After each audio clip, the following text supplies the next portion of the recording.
So hi guys, welcome back to the channel. And video start करने से पहले जिस चीज का आप लोग वेट कर रहे थे 700K सब्सक्राइबर्स के गिव अवे का रिजल्ट का, तो आपको पिंड कमेंट में विनर्स के नाम मिल जाएंगे। तो टोटल 5 विनर का मैंने बोला था एंड 5 विनर के नाम मिल जाएंगे। बट काफ़ी लोग इस बात से दुखी हो जाएंगे कि अगर आप लोग नहीं जीते हैं तो यार अभी बहुत गिव अवेज आएंगे यार। 800K सब्सक्राइबर्स पे गिव अवे आएगा, 900K। इसलिए मैं बोलता हूँ कि जितना जल्दी करवाओगे उतने जल्दी गिव अवेज आपको मिलते रहेंगे। बट अगर आप और जल्दी गिव अवे चाहते हो, अगर आप हर वीक गिव अवे चाहते हो, तो मेरा चैनल आप ज्वाइन कर सकते हो। जिन अभी काफ़ी मेंबर्स ने ज्वाइन किया है और अभी रिसेंटली लास्ट वीक ही किसी ने ज्वाइन किया था और वो इस वीक का गिव अवे ऑलरेडी जीत चुका है एंड मैंने प्राइज भी उनको भेज दिया है। तो अगर आप वीकली गिव अवे में पार्ट लेना चाहते हो तो मेरे चैनल को ज्वाइन कर सकते हो। कोई भी लेवल आप सिलेक्ट करोगे, आप एलिजिबल हो गए गिव अवे में पार्टिसिपेट करने के लिए। ओके, सो कांग्रेचुलेशन उन 5 विनर को जिन्होंने ये वाला गिव अवे जीता है। एंड उनको मैं कांटेक्ट कर लूंगा। पहले मैं देखूंगा उनको कि उनकी ईमेल आईडी उनके चैनल के डिस्क्रिप्शन में है या नहीं है। तो अगर आपने अब तक अपडेट नहीं की अपनी चैनल की आईडी और आप विनर हैं तो प्लीज अपनी ईमेल आईडी चैनल के डिस्क्रिप्शन में जरूर डालें। एंड मैं 3-4 दिन वेट करूंगा, उसके बाद मैं सारे लोगों को मेल्स करना शुरू करूंगा, सब विनर्स को। तो तब तक मेक श्योर करना कि आप अपनी ईमेल आईडी उसमें डाल पाएं ताकि मैं कांटेक्ट कर सकूं। ओके, तो आज का वीडियो क्या होने वाला है? आज के वीडियो में मैं ऐसी 5 तरीके बताने वाला हूं जिससे आप रूबिक्स क्यूब में सबसे ज्यादा फास्टेस्ट वे में इंप्रूव कर सकते हैं। मतलब आप कम से कम टाइम में ज्यादा से ज्यादा इंप्रूवमेंट अपनी दिखा सकते हैं एक रूबिक्स क्यूब में। तो ऐसे 5 तरीके बताऊंगा। और अगर अभी मैं आपसे टाइम मांग रहा हूं 1 महीने का, अगर आपने 1 महीने तक इन 5 टिप्स को एकदम अच्छे से और ब्लाइंडली फॉलो किया तो डेफिनेटली आपको खुद अपनी टाइमिंग में इंप्रूवमेंट दिखेगी। एंड फिर आप 1 महीने बाद इस वीडियो पर जरूर आना और कमेंट करके मेरे को बताना कि यार काफी अच्छी टिप्स थी और काफी ज्यादा हेल्प किया। ओके, तो चलिए फिर स्टार्ट करते हैं। लेट्स सी कि वो कौन कौन सी 5 टिप्स हैं। सबसे पहली टिप, अब आपको नेक्स्ट 1 मंथ में हर दिन कम से कम 2 या 3 एग्जाम्पल सॉल्व्स देखने हैं। अब ये एग्जाम्पल सॉल्व क्या होते हैं अगर नहीं पता है तो यार सिंपली कोई भी बड़ा क्यूबर, या फिर मैं बोल सकता हूं मैंने भी काफी एग्जाम्पल सॉल्व पे वीडियो बनाए हैं। और भी अगर आप देखना चाहते हैं, हसनैन टेक्निकल ने काफी बनाया है, क्यूबिंग गुरु ने काफी बनाया है। और अगर आप इंग्लिश में कंफर्टेबल है तो जेपम के एग्जाम्पल सॉल्व सबसे बेस्ट एग्जाम्पल सॉल्व्स होते हैं। तो अब नेक्स्ट 1 महीने में दिन के 2 या 3 एग्जाम्पल सॉल्व्स आपको देखने हैं। अब उनसे होगा क्या, आपको नई अप्रोच पता चलेगी। अब क्या करते हैं हम यार, हर सबके सॉल्व करने का तरीका अलग होता है। हम किसी चीज को अपने तरीके से अगर करें तो वो कॉम्प्लिकेटेड बन सकती है, बट दूसरा अगर एग्जाम्पल सॉल्व में आप देख रहे हैं तो उसी के हिसाब से वो चीज क्या हो सकती है, ईजी वे में वो बता सकता है।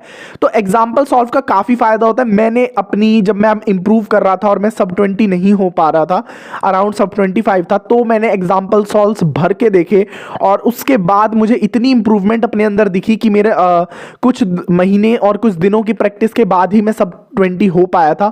तो एग्जाम्पल सॉल्व काफी ज्यादा हेल्प करते हैं, आपको एक नई अप्रोच सिखाते हैं। तो बस एक प्रॉमिस करना कि अगले 1 महीने में आप 2 से 3 एग्जाम्पल सॉल्व पर डे के जरूर देखें, जिसकी वजह से आपकी अप्रोच जो है वो अच्छी हो पाए। ठीक है, टिप नंबर 2। टिप नंबर 2 जो है ना, वो मैं सबको सजेस्ट करता हूं इनिशियल डेज में।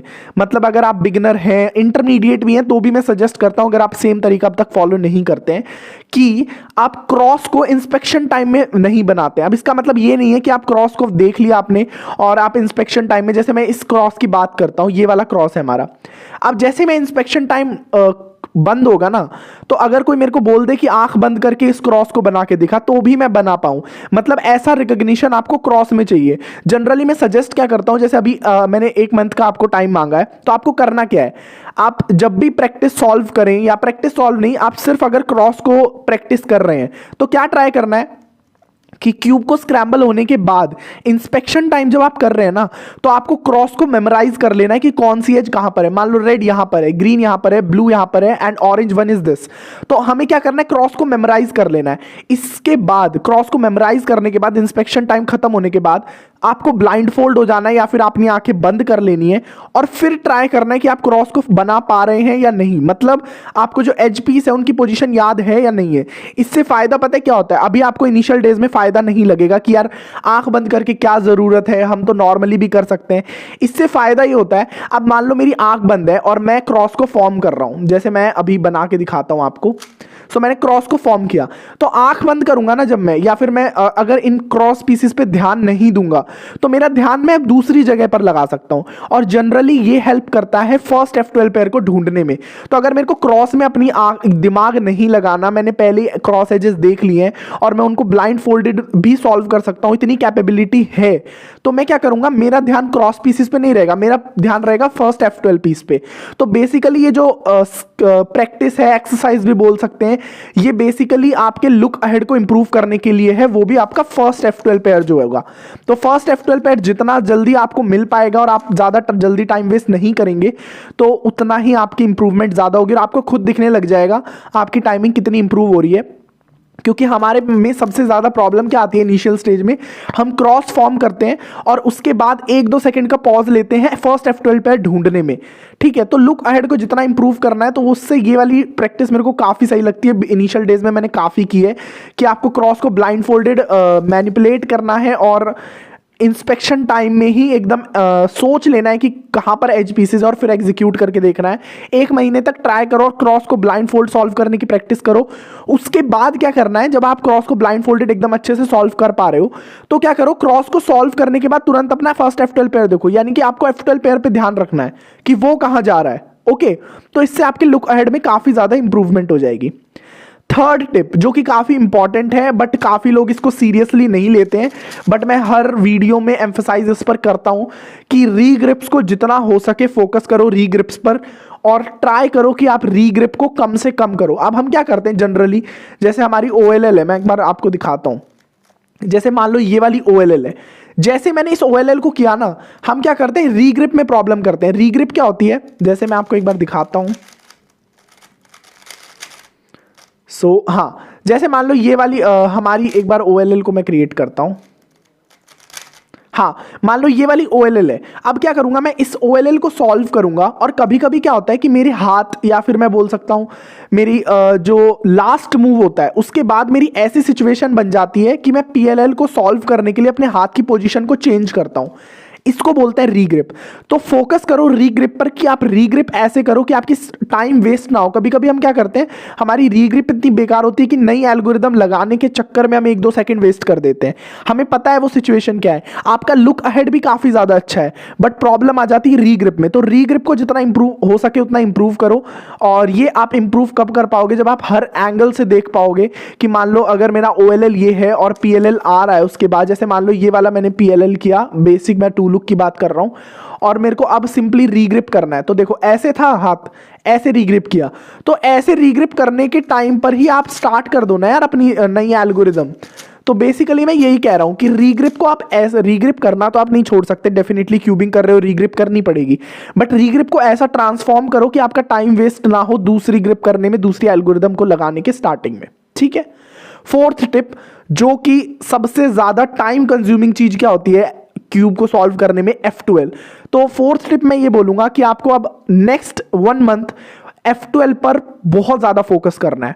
अब F12 पर फोकस करने का मतलब ये भी मैं बोल सकता हूं कि अगर आप क्यूब को सॉल्व कर रहे हैं, और पूरा क्यूब सॉल्व मत करो, अभी तक अपना टाइमिंग देखो कि आपको F12 में कितना टाइम लग रहा है। मान लो लेट्स टेक एन एग्जांपल, आपको F12 में अभी करंटली लग रहे हैं 35 सेकंड क्रॉस और F12 को मिलाकर।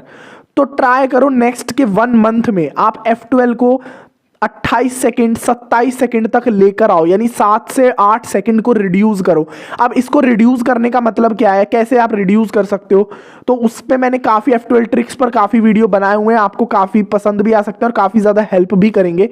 जैसे मैं आपको एक बार दिखाता हूं, जैसे मान लो ये वाला F12 केस है, इसको सॉल्व करना हम जानते हैं कैसे करेंगे, डबल सेक्सी मूव लगाकर और सॉल्व करेंगे। तो F12 में जितना ज्यादा हो सके उतना ज्यादा फोकस करो। आगे के 1 महीने में F12 पर काफी ज्यादा फोकस करना, क्योंकि सबसे मेजर प्रॉब्लम या मेजर सबसे ज्यादा टाइम कंज्यूमिंग स्टेप F12 ही होता है। जितना फोकस करोगे उतना ज्यादा एफिशिएंसी इंक्रीज होगी। अब क्या करना है आपको यार, एक चीज देखनी है कि किसी भी, एक टिप याद रखना, किसी भी F12 पेयर को अगर आपको सॉल्व करना है तो उसमें अगर क्यूब रोटेशन हो रही है तो ये रिमाइंड रखना कि एक क्यूब रोटेशन से अगर ज्यादा क्यूब रोटेशन हो रही है, अगर आपको क्यूब को 2 बार रोटेट करना पड़ रहा है तो इसका मतलब आप गलत कर रहे हो। मतलब मान लो ये वाला F12 पेयर है और इसको जनरली मैं क्या करता हूं, ऐसे सॉल्व करना है, ऐसे। तो क्या करना है, हमें इसको सॉल्व करना है और हमारा F12 पेयर यहां पर है, तो एक बार क्यूब रोटेट किया, ऐसे भी कर सकते हैं। दूसरी अप्रोच क्या हो सकती है, मैं सिंपली क्यूब को रोटेट ही ना करूं, मैं क्या करूं, वाइड डी मूव करूं और इस पूरे ब्लॉक को आगे कर दूं एंड हम इसको सिंपली 3 मूव से इंसर्ट कर सकते हैं। तो F12 पे क्या करना है, हर एंगल से देखने की कोशिश करनी है कि आप कोई भी केस अगर इस एंगल से मिल जाए, मान लो ये वाला केस मुझे इस एंगल से सॉल्व करना है तो मैं कैसे करूंगा, ये अप्रोच होनी चाहिए। ठीक है, जैसे अगर ये वाला केस है तो इसको मैं इस एंगल से कैसे करूंगा, ऐसे। ठीक है, मान लो हमारा ये वाला बिगड़ गया, आई नो दैट, बट फिर भी मैं बता रहा हूं कि हर एंगल से आपको ट्राई करना है कि फोकस करो आप अपनी F12 पर। ठीक है, लास्ट टिप मैं नहीं बोलूंगा, इतना फोकस करने की जरूरत है, बट स्टिल मैं आपको बता रहा हूं कि अगर आपको एडवांस PLL नहीं आती है, एडवांस OLL नहीं आती है और आप सीखने का सोच रहे हैं तो OLL की कंपैरिजन में पहले PLL को मास्टर कर लो। मतलब PLL की जो 21 एल्गोरिदम्स है ना, उनको इतना मास्टर कर लो कि बाद में आपको प्रॉब्लम ना आए, क्योंकि एक बार को OLL में हम टाइम को बचा सकते हैं। कभी कभी क्या करते हैं, टू लुक OLL भी फास्ट वे होती है बहुत ज़्यादा केसेस में, तो टू लुक OLL और OLL को अभी इसके लिए छोड़ दो। अगर आपको नहीं आती है तो फिर काफ़ी अच्छी बात है, बट अगर नहीं आती है PLL और OLL दोनों, तो आपको पहले PLL पर फोकस करना है, देन आफ्टर दैट OLL को फोकस करना है। पहले PLL को पूरा मास्टर कर लो ताकि आपको PLL में कम से कम टाइम लगे एंड आप क्यूब को जल्दी से जल्दी सॉल्व कर पाओ। Okay, so that's it for this video. 5 tips मैंने दी हैं, इनको फॉलो करना। 5th को नहीं भी फॉलो करोगे तो चल जाएगा, बट इन 4 को जरूर करना है। कमेंट करके 1 महीने बाद मुझे ये जरूर बताना कि कितने लोगों में इंप्रूवमेंट हुई है। मिलते हैं नेक्स्ट वीडियो में। Till than happy cubing and channel को ज्वाइन कर लो अगर आप वीकली गिव अवे का पार्ट होना चाहते हो तो।